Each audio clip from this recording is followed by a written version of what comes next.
Hi friends, welcome back to my channel. అబ్బా, అల్లం వెల్లుల్లి పేస్ట్ ఎంత మెత్తగా పట్టిందని అనుకుంటున్నారా? అది అల్లం వెల్లుల్లి పేస్ట్ కాదు, సొరకాయ పేస్ట్. అయితే దీంతో నేను సొరకాయ అప్పాలు చేద్దామని చెప్పేసి ప్రిపేర్ చేసుకున్నాను. దాంట్లో మెంతి, కొత్తిమీర, కరివేపాకు అండ్ మన స్ప్రింగ్ ఆనియన్ అన్నీ అయితే వేసుకున్నాను. ఇంకా వీటితో పాటు కొంచెం శనగపప్పు, ఉప్పు, జీలకర్ర అండ్ పసుపు, కారం వేయడం చూపించలే కానీ కారం కూడా వేసినాను. నేను వేసిన ఉప్పు సరిపోకపోతే మళ్ళీ వేసినాను. సో ఇంకా ఒక్క చుక్క కూడా వాటర్ యాడ్ చేయకుండానైతే మంచిగా మన చపాతీ పిండి అయితే ఎట్లా వస్తుందో అంత దాన్ని అయితే చేసుకున్నాను. మొత్తం అయితే ఇంత పిండి అయితే అయింది.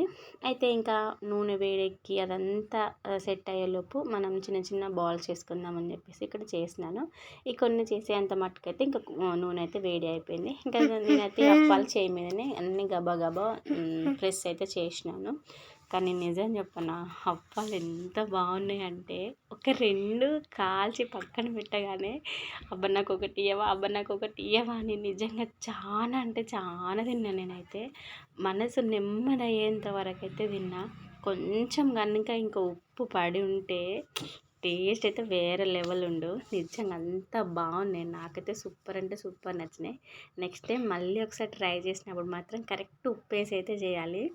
ఇంతవరకు మీలో ఎంతమంది సొరకాయ అప్పాలు ట్రై చేసేలో కామెంట్ చేయండి. ఈ వీడియో మీకు నచ్చితే like and subscribe. Bye friends.